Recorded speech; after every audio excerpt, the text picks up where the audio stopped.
Podcast City Network.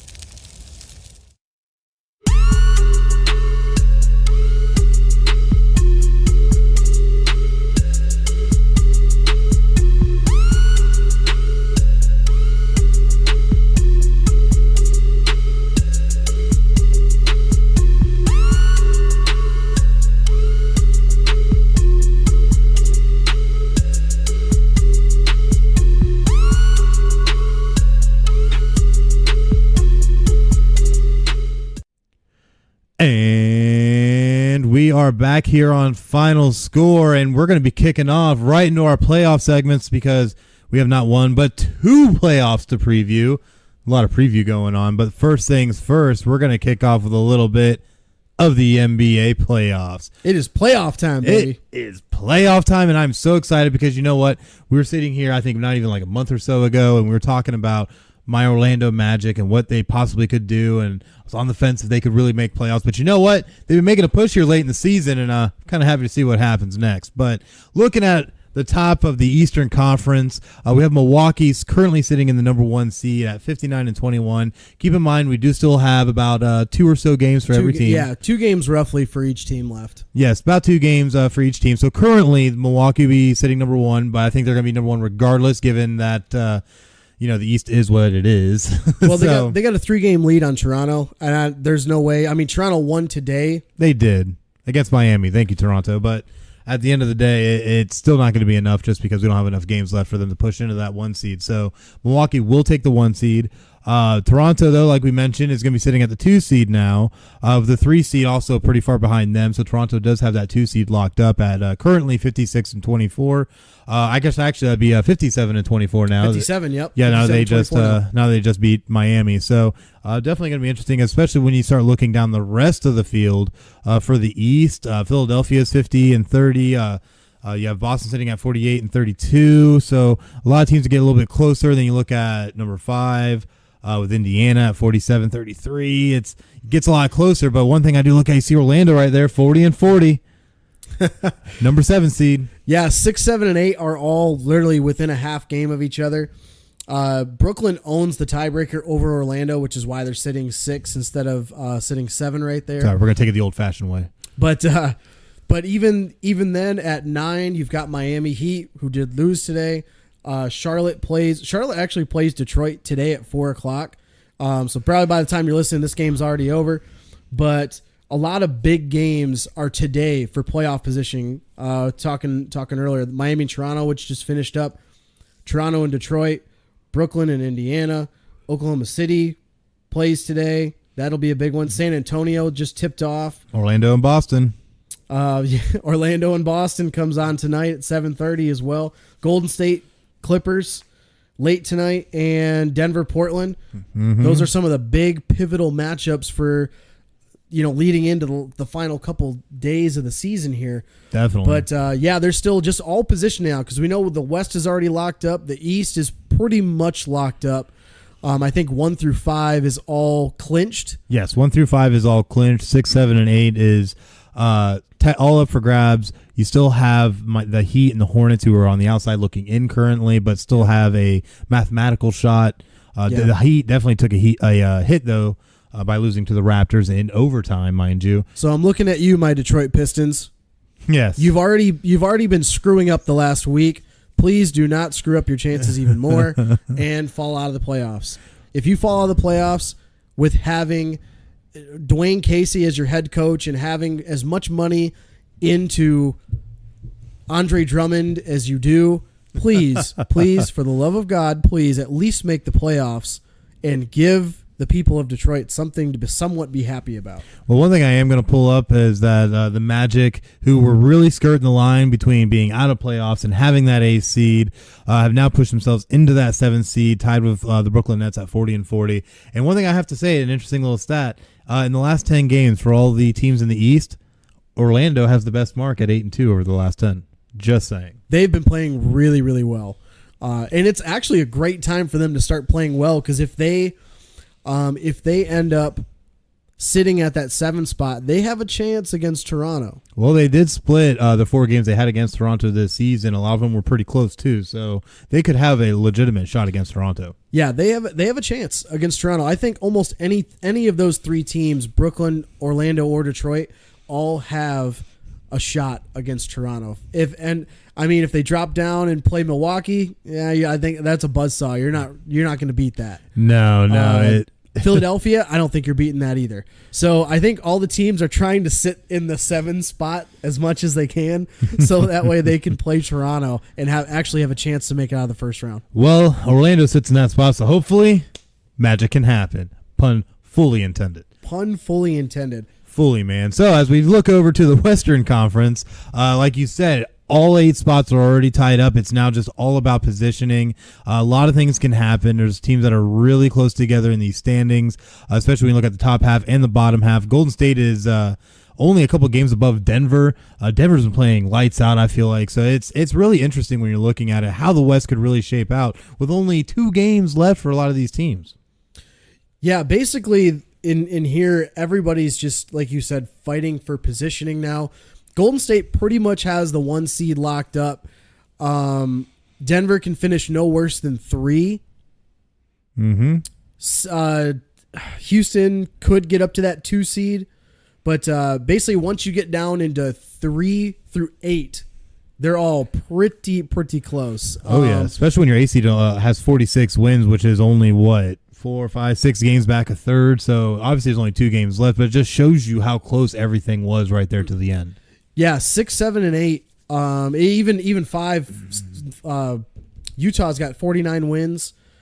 I mean, any of those teams. San Antonio could get as high as 6 if people lose out. Mm-hmm. Utah could overtake and get into that 4th spot and get a home court advantage for the round. But that Western Conference is going to be intense. I think, just in general, this whole playoff field, East and West, don't be surprised if this is some of the best playoff basketball we've seen in years. Oh, absolutely. And I'm not saying that just because it's coincidentally the first year we haven't had LeBron in a while. So I think legitimately all these teams have a legitimate shot in their own conferences outside of, unfortunately, the bottom 3 or 4 in the East.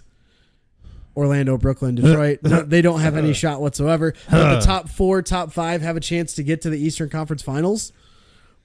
And in the West, all of the teams have a chance to make a deep run. They definitely do, especially if you look further down at like the 5 seed right now, Utah Jazz. They're on a 7-game winning streak and have won 9 of their last 10. That is a huge stat for a team that's getting ready to make a playoff run. So a lot of these teams can make really great pushes and really challenge to try and make it all the way to their conference finals.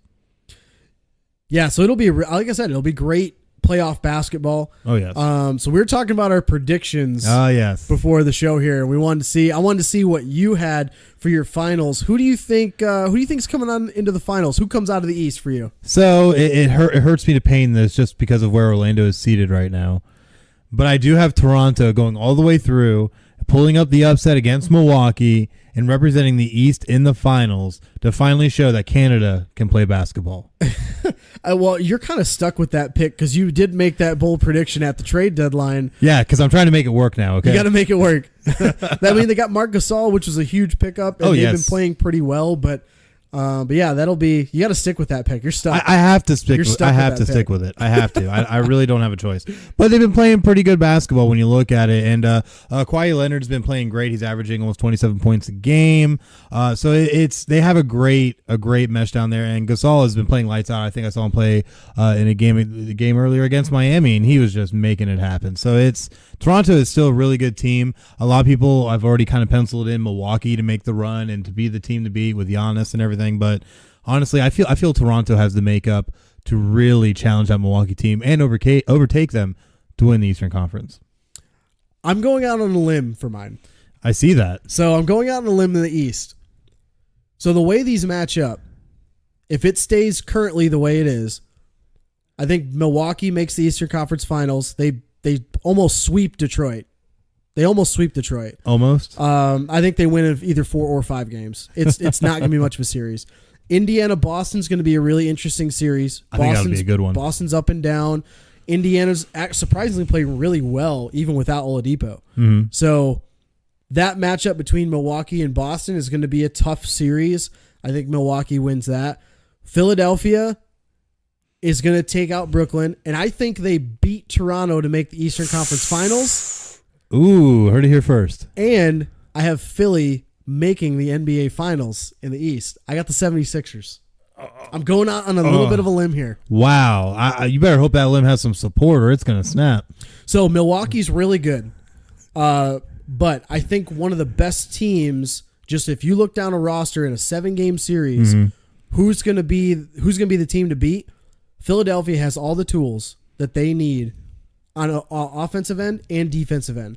Their biggest pickup was at the trade deadline. They picked up Tobias Harris. I'm a huge Tobias Harris guy. Oh, yeah. Loved watching him play in Detroit. I think he got a bad rep. He's just gotten the shaft everywhere he's gone because they keep trading him. Definitely. But I think this is a good spot for him. I mean, you've got him. He's a point forward at 6'9", who can actually shoot other than Ben Simmons, who can't. That's true. Ben Simmons can lock down people defensively. Jimmy Butler is a big shot guy. You got J.J. Redick, who's one of the best three-point shooters in the league, arguably. And you got Joel Embiid, who Joel Embiid is, again, arguably one of the best centers in today's game. He can shoot from three. He's got amazing. He's got the best post moves I've seen since Hakeem Olajuwon. Wow, that's a claim. He said it himself. I know, that's why I said it's a claim. Did you ever see an interview with him? He actually had an interview a long time ago when he was just getting in the league. And they asked him where he learned his post moves. He said he sat down at YouTube on YouTube and looked up Olajuwon's game tape, watched it, and then performed it in practice at Kansas that day, almost perfectly. See, that's the guy you got to worry about. I mean, if this guy can stay healthy, which he has done a great job of staying healthy this year. He really has. That's why I think in a 7-game series, it's all about superstars. Yeah, Giannis is a superstar in the league, but he's like the only superstar. On a night-to-night basis, though. Yeah. In a 7-game series, when you can plan around stopping somebody, you can literally okay, Giannis, go ahead and score 50. We're going to make everybody else beat us. And I think Philadelphia can do that. So that's why I think it's not based all in stats. It's literally just by watching what's going on in the court and how they've been playing lately and how the team is made up. That's why I've got Philadelphia coming out of the East. Wow, that is definitely a bold prediction. It's a little bit out on a limb. We'll definitely have to see how that works out. But you know what? You give a very strong argument. So we'll see what happens. But looking at the West we know is loaded all the way. And I'm looking at our rankings here. You got Golden State, who's currently going to be slated against San Antonio, which I feel San Antonio will give them a little bit of a run, but I think it'll be a 6-game series at worst for Golden State. So Golden State will end up taking that one. You got Portland and Utah. Like I said, Utah's been really, really hot, and I have actually Utah going over Portland in this one, just because I think Utah's going to be able to keep that heat just on going. You look at Houston and LA. I feel this is Harden's game right here. Houston's going to come out and just honestly blow away the Clippers. I call that to be a 5-game series for Houston, and then the Nuggets against OKC, which I think the Nuggets will take that one in 6. So it's going to be interesting. But I actually have Houston going all the way up against the one and only Golden State. And Houston's going to take down Golden State. They're going to take them down this year, huh? They're going to take them down this year, and the Houston Rockets are going to represent the West in the NBA Finals. All right. I'm a little different. With the MVP. With the MVP? With the MVP. MVP at the back. I've got it a little differently. So I have Golden State. A lot of these, I'll preface it by saying this. I think a lot of these series are going to be 6 and 7 games. Most of them, I think, are going to be 7 games in the West. That's how good of a conference this is. Golden State beats San Antonio in the first round. Portland and Utah, honestly, it's a toss-up. I honestly don't know who would win that series. Utah, yeah, they've been playing really hot. Portland just lost Yusuf Nurkic, so that's a big blow for them. That one, I don't know who's going to win that. But I mean, when you've got C.J. McCollum and Dame Lillard in your backcourt, you're going to be tough to beat. So that one's kind of a toss-up for me. Houston, I think easily beats the Clippers, just as you said. That's a pretty quick series. Oh, yeah. Denver, OKC. I got OKC. Ooh. OKC is going to upset Denver in a 7-game series on the back of Paul George and Russell Westbrook. Oh, man. And I think that next round of OKC and Houston is going to go to 7 games. I think Houston wins in 7 games, but I get that going to 7 games. Golden State plays the winner of Portland, Utah. That one probably goes to 6, and Golden State wins that. Again, with a rematch of Golden State, Houston goes all the way to 7 games, but I get Golden State here. Oh. Golden State is going to make one last run before it all implodes. Durant leaves, and then Klay Thompson's up for free agency, and Draymond Green might be a free agent. There's a whole lot of stuff going on. They're ready. Their window is, I think, getting close to closing here, and I think this will probably be their last run at dominance before they actually have to grit it out like most other teams. And become like everybody else. Before they become mortal again. Let me put it that right. way. So that's who I've got. So in the finals, you've got Toronto, Houston. I've got Philadelphia, Golden State. Woo. Who do you have in the finals? Who's winning your NBA finals? So it's going to be a very tough contest between the Raptors and the Rockets. Battle of the R's. It's going to go a full 7 games. But on top will be none other than the Houston Rockets on the back of Harden, making every shot needed to be able to take down Toronto and lift that trophy into the air. Winning their first championship since the 90s? First one since the 90s, baby. That's a good pick. That could definitely happen. I think it could happen. I can see that. But looking at your Philadelphia and Golden State matchup here, who do you have coming out on top? Golden State. I was just thinking about how many games this would go. 6-game series. Golden State wins in 6. Philadelphia makes some of the games close, but I think depending on how depending on how the ball bounces here and there, it could even go to 5. Oh, wow. I mean, Golden State is just, they're that good, but I think that would be a very marketable finals for the NBA. So I think that's going to be the finals for my bracket, and Golden State in 6. Oh, man. And then that'll be the last title they win. And before they become regular old They're Joe going to Schmo become teams mortal again. after this offseason, and I think this is the last title they win. You might be right, but the only way to know is to watch the games be played. So we'll definitely be watching those closely. So definitely make sure that you check back with FinalScore as we update you on all the NBA playoffs as they happen, and bring to you our eventual NBA champion once we get through the finals. But another playoff series or playoff that we need to look at very, very closely is the NHL playoffs, because those kick off in just 3 days. So we're looking at the NHL playoffs. There's been really just one team on just a superior tear that I am going to dub right here and right now as the best team in NHL history. Woo! In history, better than them all. And that is the Tampa Bay Lightning. Because they are sitting here at 62, 16-4. Their 62 wins ties the record for most wins in a season. By who? The 95-96 Detroit Red Wings. Oh, okay, cool. Yeah, I'll give you props there. Thanks, appreciate that. Yeah, no problem. Many times what I do. So, looking at their season as a whole, though, just the amazing things that they did, it's just truly mind-boggling. Because the biggest thing I look at here, that the 95-96 Detroit Red Wings, that the 76-77 Montreal Canadiens didn't have to deal with. And that was having to worry about how much money you're spending on your players. True story. Looking at your cap limit. Because that's one thing Tampa Bay's been able to do is have a dominant season while meticulously constructing their payroll, which came in at the tune of about $79.5 million, I think it was, to be able to have this incredible run. 62 wins. They also had 30 road wins, was the second all-time in the NHL, behind, funny enough, the 05-06 Detroit Red Wings. Weird enough, who had 31 road wins that season. Weird. It's like we have a good franchise or something. Yeah, it's funny how that works out in a cold city. So looking at it, though, they also finished with 126 points, which was a points percentage of, I guess, .780 or something like that. I can't even remember. But the thing is that they had the second highest rate in the NHL for an 82-game season behind The 95-96 Detroit Red Wings. Red Wings? Red Wings.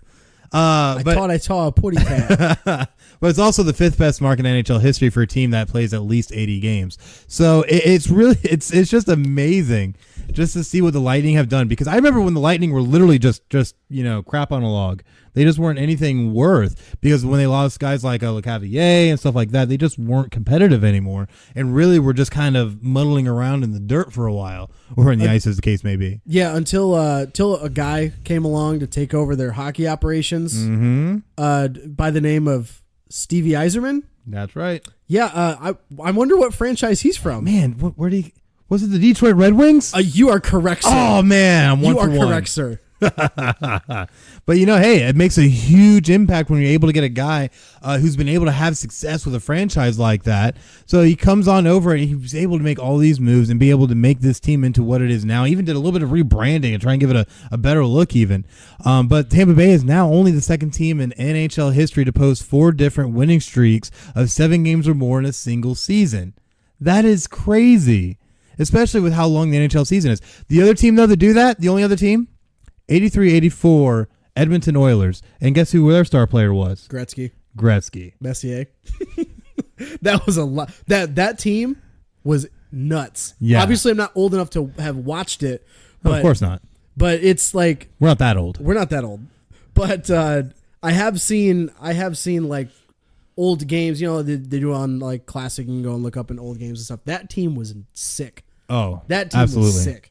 Absolutely. But another big thing that Tampa Bay did post this year, which was the second highest mark in the past 20 years, was they had a goal differential of plus 103. That's insane. Now, to put that in perspective, the only other team that have a higher rate during that time was the 05-06 Senators, who had 107. Now, to put it... Oh, that team was a flop. Yeah, that team was a flop. But you really want to put it in perspective, the number 2 team in the league with in goal differential is the Calgary Flames, who are at plus 62. That's insane to have that much big of a margin between 1 and 2. Yeah, that's a 41 goal margin. That's insane.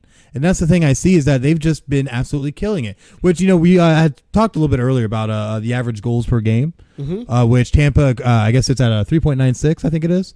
Yeah, Tampa scores 3.89 goals for 3.89 on average. Yeah, did you know that's the highest since 1996? That's a lot. That's what I'm saying. It's this team literally is the best team ever. And the reason it makes them better than a lot of the previous teams is because they did it with a salary cap.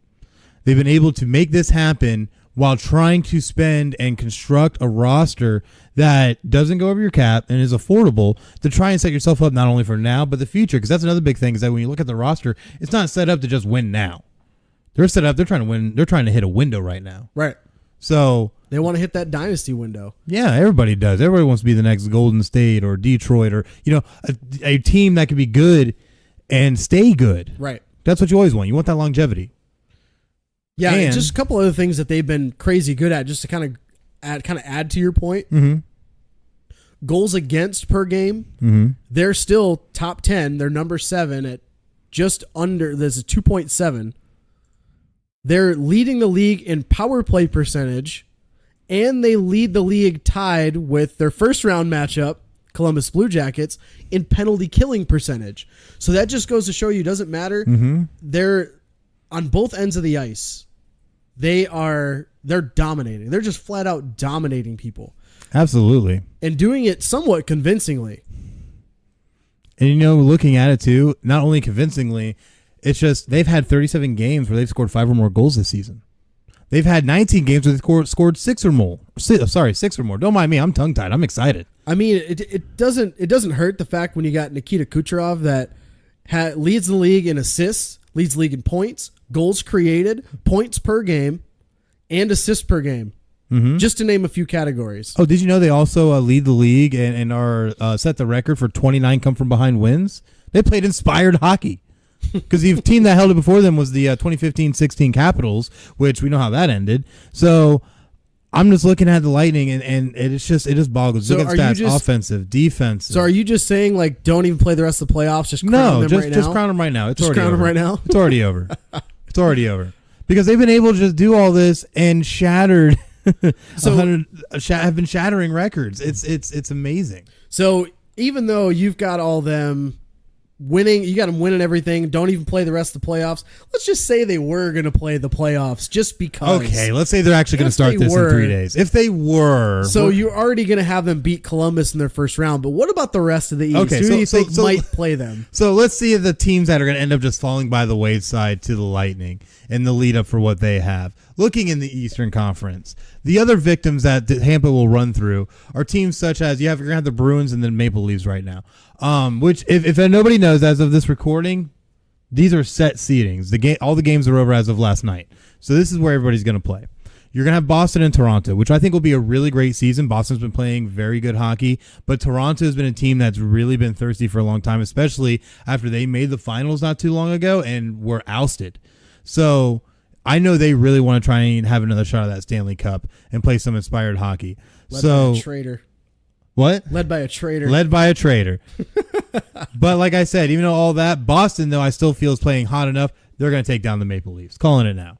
So, well, they led the season. They led the 4-game series this last year. Boston won that 3-1. So yep, and that's why. That's what I'm saying. It's Boston, man. Boston all day. But looking at the Capitals and the Hurricanes, obviously I feel like the Hurricanes have some distractions because Tom Dundon's not a quiet guy, and obviously all the AAF stuff and all that could become a little bit of a distraction. Who knows? But either way, though, the Capitals are going to win this. I think the Capitals are the superior team to the Hurricanes. The Hurricanes are still kind of building along and trying to get in to just being a better franchise at this point, trying to get back to their winning ways that they were able to enjoy not too long ago. So I still have the Capitals taking this one. And moving on, and then you look at the Islanders and the Penguins. I really feel like the Penguins are going to take this. The Penguins are from a winning type of thread. They do nothing but try to win. Gross. They have great players. Look at you. You're puking all over yourself. I'm going to puke. Are you going to puke? Is it going to be that bad?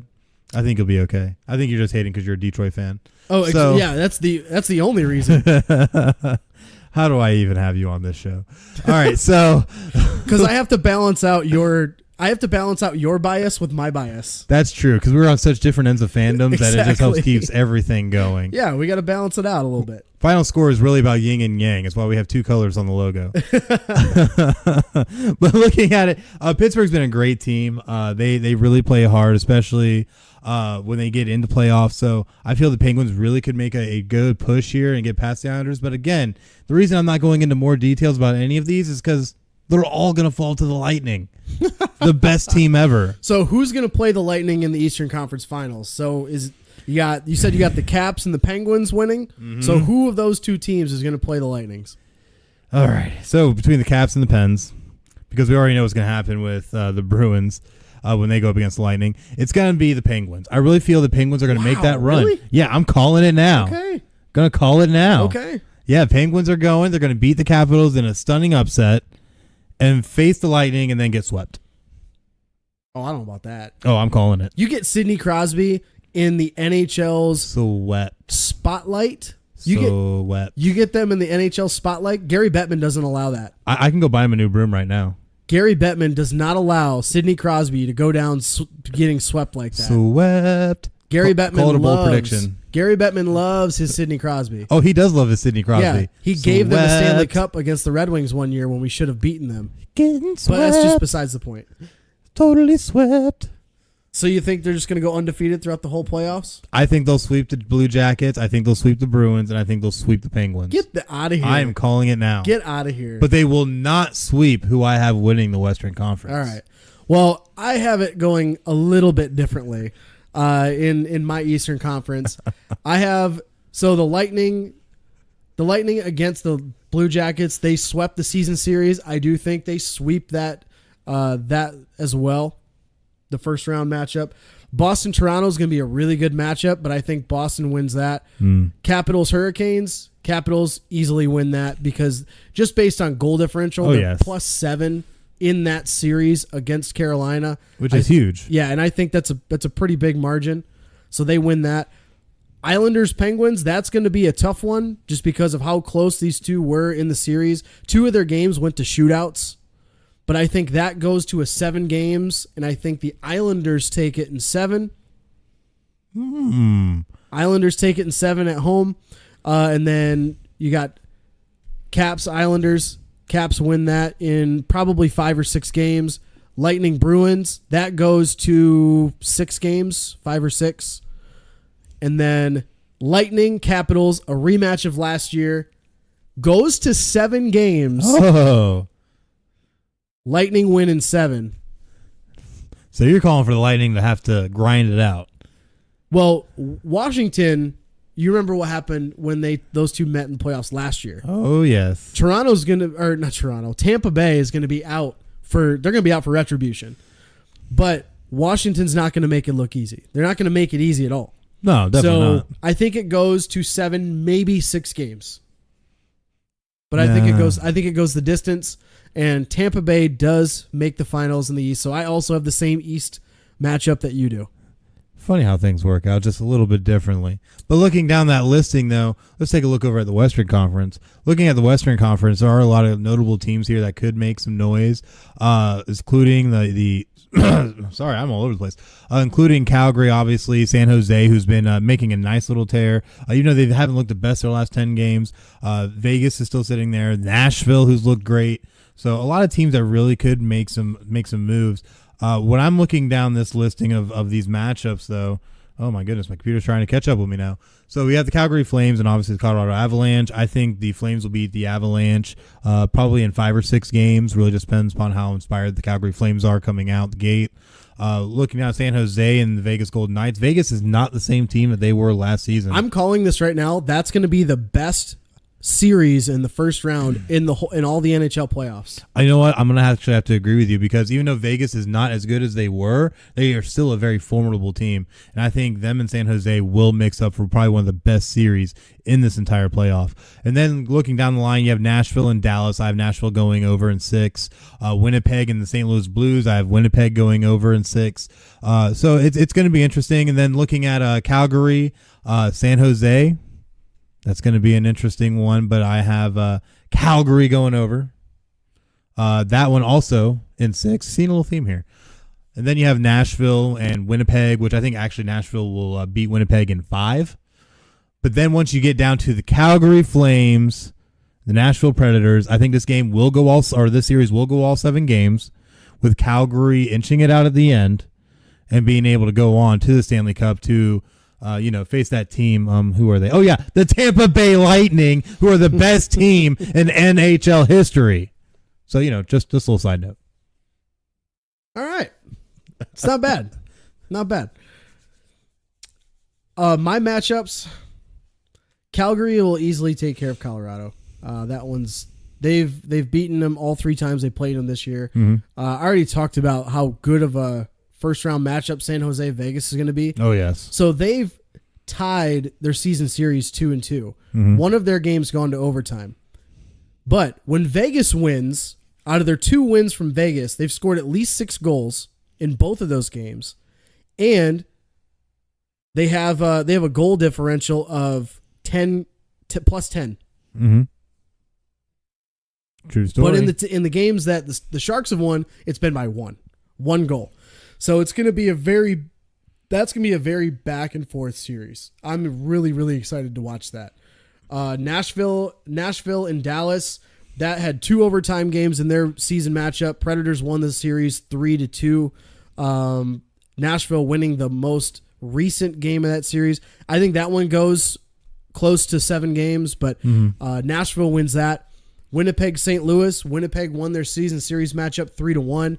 The one of their games went into overtime, but all their games were early in the season that they played. So a lot of things have changed since the last time they played, which was in December. So it's been quite a while. Yeah, been 4 months. But I think Winnipeg wins that. So between Calgary, San Jose, and then Predators, Jets. Predators, I think, make the Western Conference Finals, and calling an upset. This is a tough one. Uh-oh.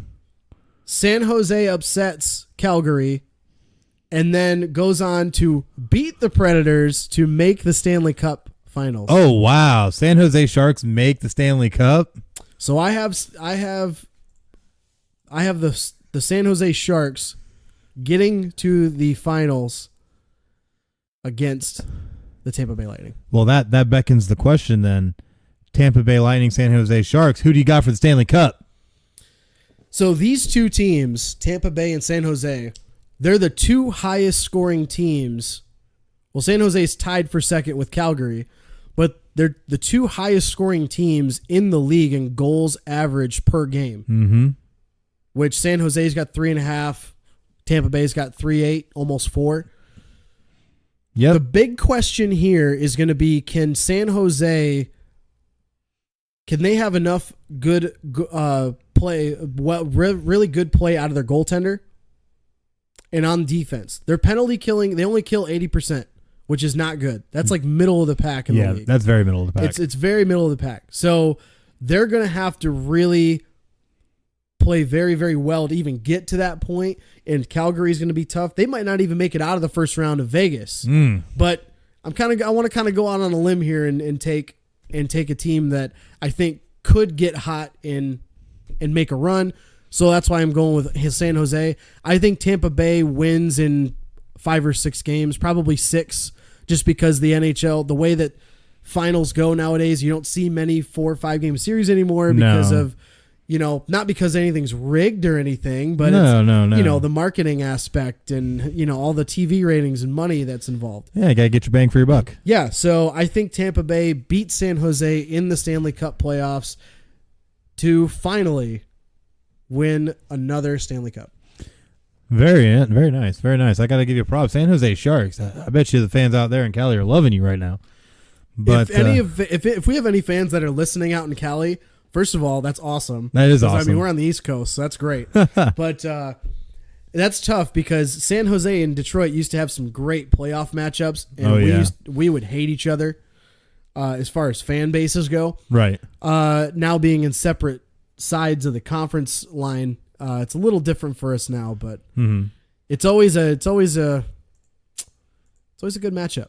So I think they'll play well enough to get to the Stanley Cup. But Tampa Bay is a buzzsaw. I think they're just too good. We'll put it this way: it's theirs to lose. They're too good not to win. So if they lose, I think it's an epic collapse on historic. Oh, this is levels. like this will be like 2007 New England Patriots historic.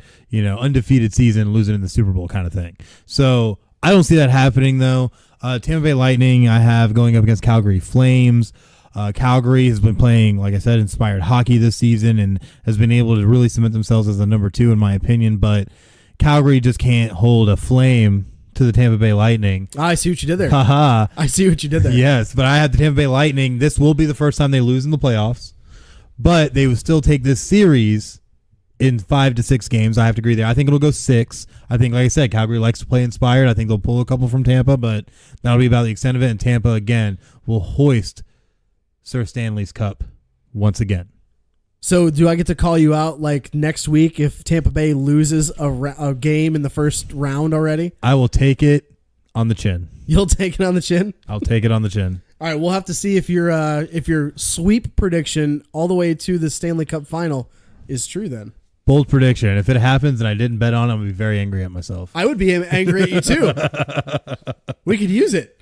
Definitely could. Use it on this show. We could use it on this show, but you know what? We need the budget. We do need the budget, but the ones that keep our budget going now are all the great sponsors we're about to cut to. So definitely make sure that you check them all out. But stay tuned with us as when we come back, we're going to have a little bit of a NCAA Final Four talk going on. Woo. A lot of stuff going on there and maybe Hot some games NFL news. Oh, yeah, some hot games. So definitely make sure you stay tuned. We'll be right back.